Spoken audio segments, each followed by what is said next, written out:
Oke, bismillahirrahmanirrahim.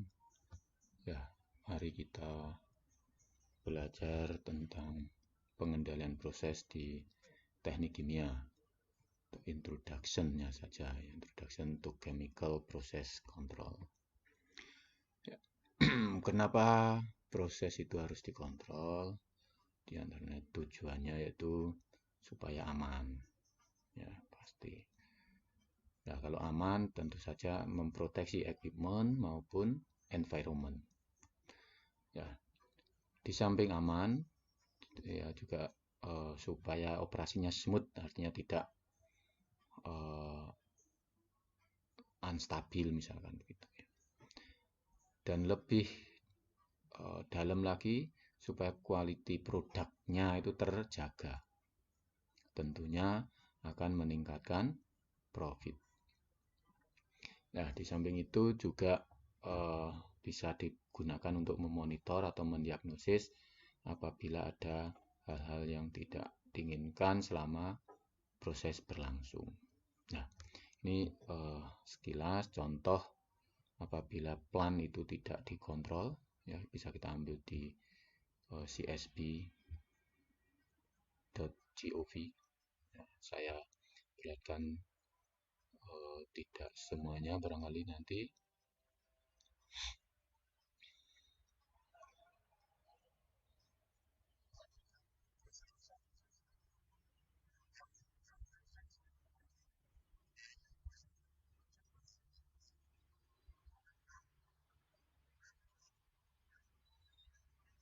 ya cepat saja bahwasanya industri yang tidak terkontrol mungkin akan menyebabkan ledakan dan seterusnya. Nah, kemudian berikutnya ini contoh kontrol sistem di dalam industri bisa kita lihat seperti ini. Ini juga bisa dilihat di dalam YouTube, ya. Chemical Process Control ini adalah control room, ya. Saya percepat, ini adalah di plannya. Nah, jadi sekilas tentang kontrol sistem di industri. Ya. Kemudian pertanyaannya, bagaimana sebuah sistem atau proses itu mau dikendalikan? Ya, secara simpel misalkan kita mau mengendalikan mobil. Pasti yang pertama kita mensensor atau melihat jalan. Ya, dengan apa? Karena dengan mata kita. Kemudian kita ingin jalan itu atau jalan yang enak atau pas sesuai dengan aturan, dan jika ada batu dan seterusnya kita bisa menghindar. Kita mesti menghitung, ya, kapan belok juga, ya, kapan belok, kapan menghindar dan seterusnya. Nah, hasil hitungan itu akan diimplementasikan atau aktualisasikan dengan memutar setir, ya, disebut dengan final element. Nah, kalau misalkan dalam proses, ya, jadi analogi dengan kita menyetir mobil tadi, kalau kita ingin katakanlah mengendalikan apa di sini, tekanan atau suhu ataupun level daripada tangki, ya, di situ ada yang ingin kita atur. Anggaplah ini kita ingin mengatur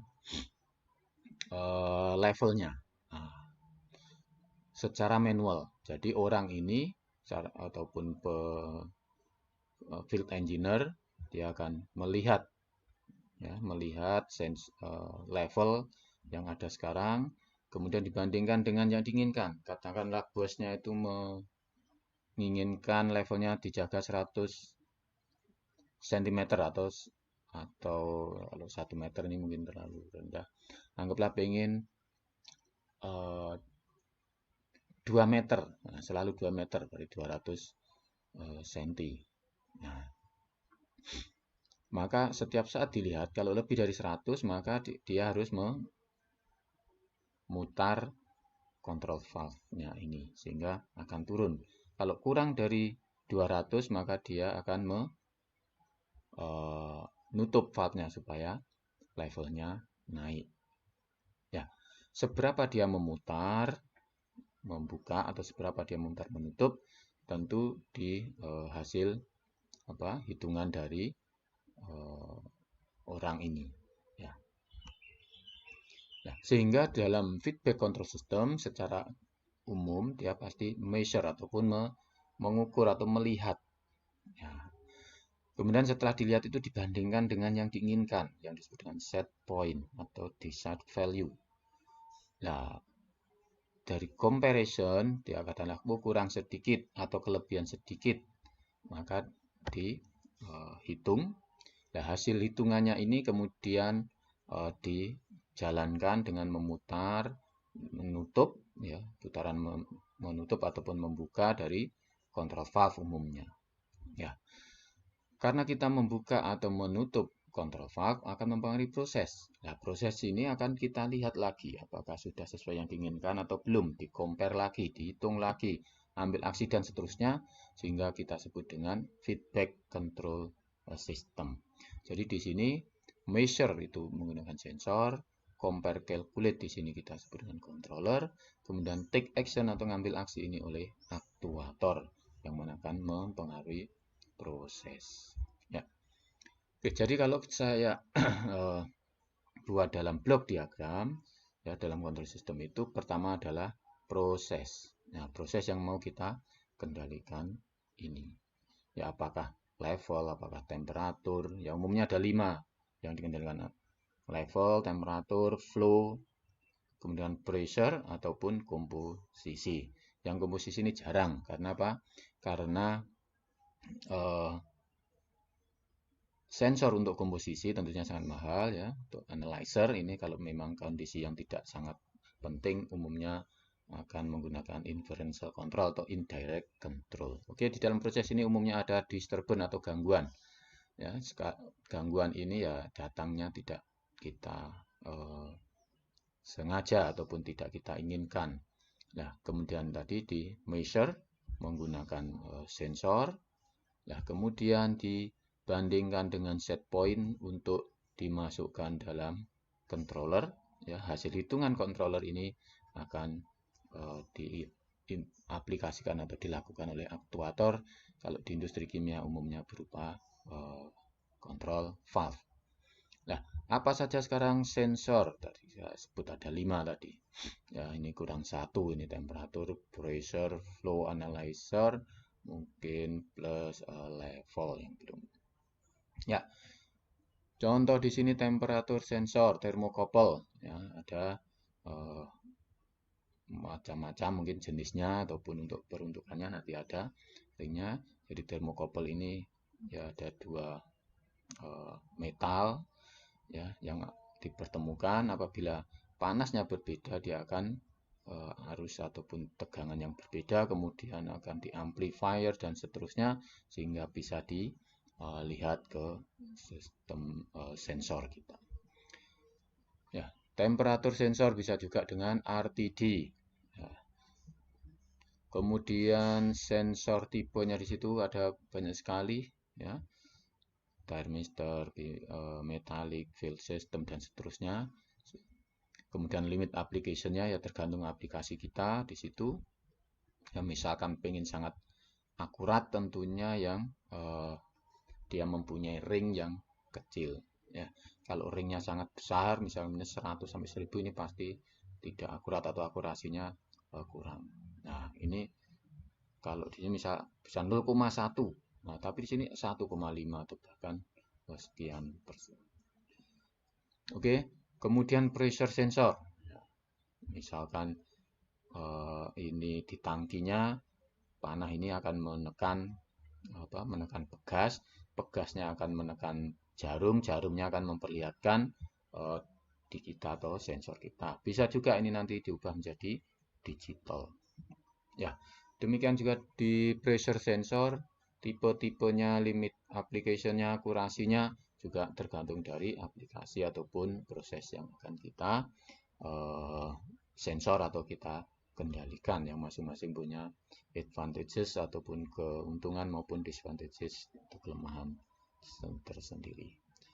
Ya, kemudian untuk flow sensor ya ini barangkali ya orifice dan seterusnya ya bisa kita pakai berbagai macam flow sensor ya dengan ring akurasi dan sudah pemakaian yang misalkan flow sensor untuk low pressure atau tapi variable accuracy dan seterusnya. Jadi ini ada uh, kelebihan kelemahan setiap flow sensor. Kemudian level sensor ya, apakah di situ dengan sinar boleh jadi ataupun dengan apung, ya, sistemnya mengapung dan lain sebagainya. Ya, pun di level sensor juga ada bisa jenis ya mengapung di sebelah diferensial dan seterusnya, limitasi, kemudian akurasi, advantage dan disadvantage-nya juga ada. Yang terakhir analyzer ya. Bisa kita bayangkan ya, analyzer ini yang namanya menganalisa. Kita menganalisa satu sampel mengandung apa itu aja kan bisa menunggu berhari-hari atau berjam-jam boleh katakan begitu. Nah, ini kalau online analyzer seperti ini bisa jadi sangat mahal dalam maintenance maupun aplikasinya. Oke, jadi analyzer jarang di sensor langsung untuk pengendalian ya. Umumnya akan pakai indirect control atau inferential control. Oke, semua sensor-sensor sinyal dari sensor itu kemudian pada umumnya diproses atau pre-processing atau sinyal processing sehingga bisa sampai masuk ke dalam komputer kita ya. Di dalam komputer kita ini sudah siap untuk dilihat ya, walaupun di awalnya ini mungkin sangat kecil, tapi ini bisa dibesarkan ataupun difilter dan seterusnya sehingga mudah untuk kita lihat di sana. Oke, kemudian kita ke aktuator. Ya, aktuator. Jadi untuk memanipulasi atau mengubah suatu proses umumnya di industri kimia itu ya berupa kontrol valve ya.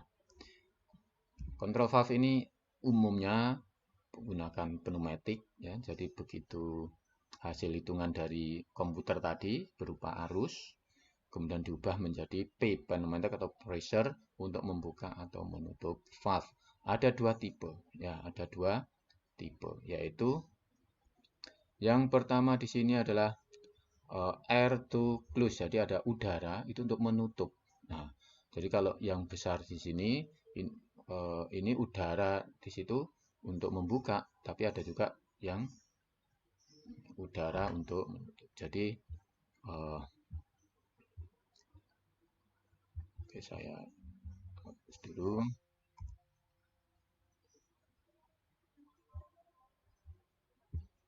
Maaf, jadi ini kita kembali ke sini. Jadi ini adalah air to open ya, seperti yang di sini. Anggaplah ini udara ataupun pressure ya. Ini kalau masuk ke sana maka pegas ini akan tertarik ke atas. Karena ini agak tertarik ke atas, stemnya tertarik, maka yang bagian sini akan membuka, maka fluida akan mengalir. Artinya ada pressure to open. Pada saat fill dia akan close. Nah, dan sebaliknya yang bagian atas ini pressure to atau air to close. Ada pressure-nya close karena dari atas kebalikannya. Ya, jadi itu saja untuk kontrol valve. Ya. Kemudian controller. Nah, controller ada banyak sekali ya. Bagi yang sudah belajar kontrol pasti akan sangat merasakan begitu banyaknya model controller. Ada differential control, PID control, adaptive control, fuzzy logic, semi-predictor dan seterusnya. Ya. Ada juga model predictive control. Di situ ada NN, ada DMC, ada GPC, ada juga yang namanya dengan IMC, internal model control. Ya, nanti akan untuk di S1 barangkali hanya belajar dengan PID controller dan sedikit tentang IMC ya. Oke, di industri ataupun software di industri kimia itu bisa pakai macam-macam ya, ada Delta V, ada Centum, ada Yokogawa, ada macam-macam software yang dipakai.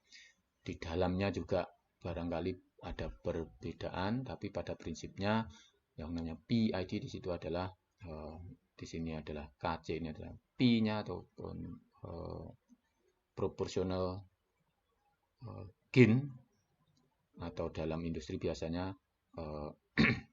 proporsional band ya. Kemudian ini ada integral, ini ada derivatif. Jadi proporsional, integral, derivatif.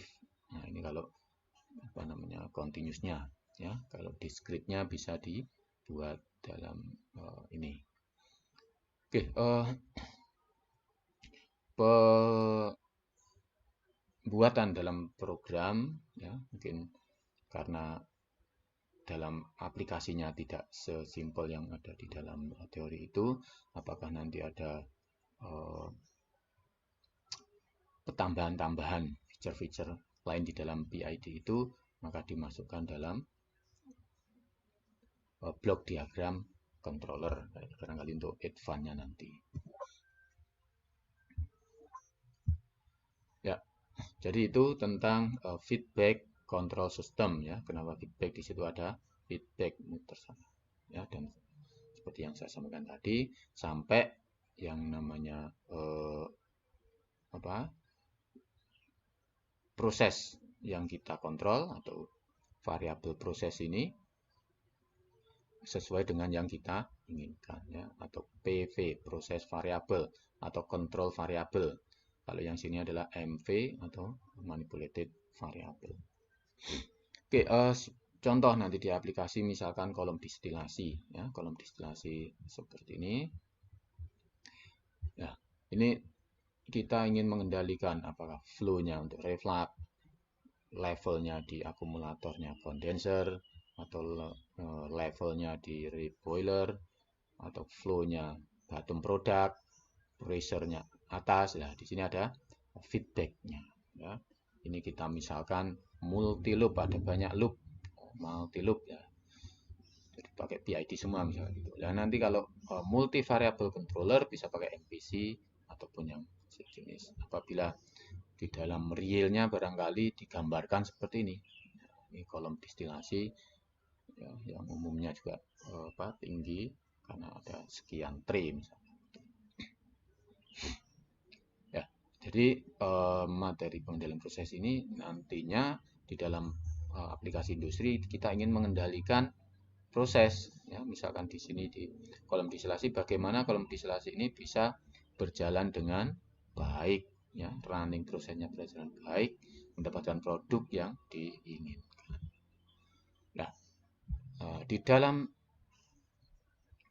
instalasi ataupun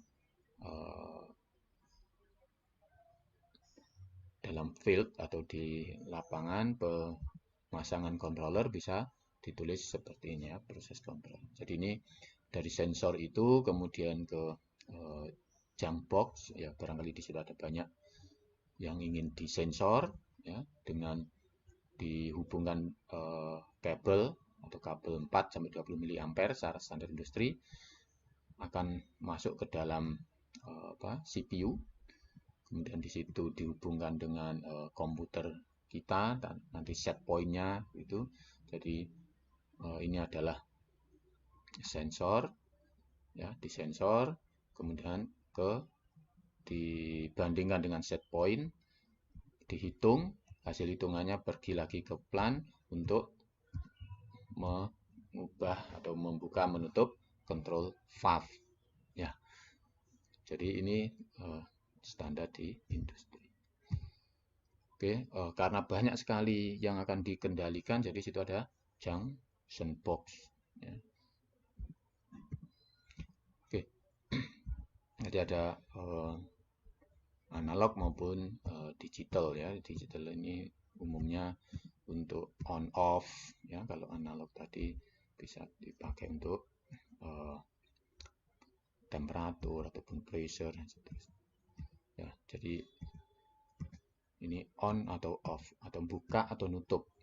Ya, itu dengan ya hampir sama situ. Ini mau dibuka atau mau ditutup ya tentu saja dengan kondisi tertentu kita set buka atau tutup. Ya, oke. Lebih lanjut tentang proses kontrol di industri kimia bisa buka di web ya, belajar secara interaktif, di googling saja apa namanya TE Marlin ya. Di situ ada interaktif learning.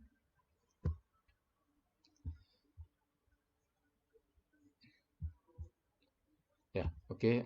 Saya kira itu mudah-mudahan bisa diterima dengan baik. Sekian, assalamualaikum warahmatullahi wabarakatuh.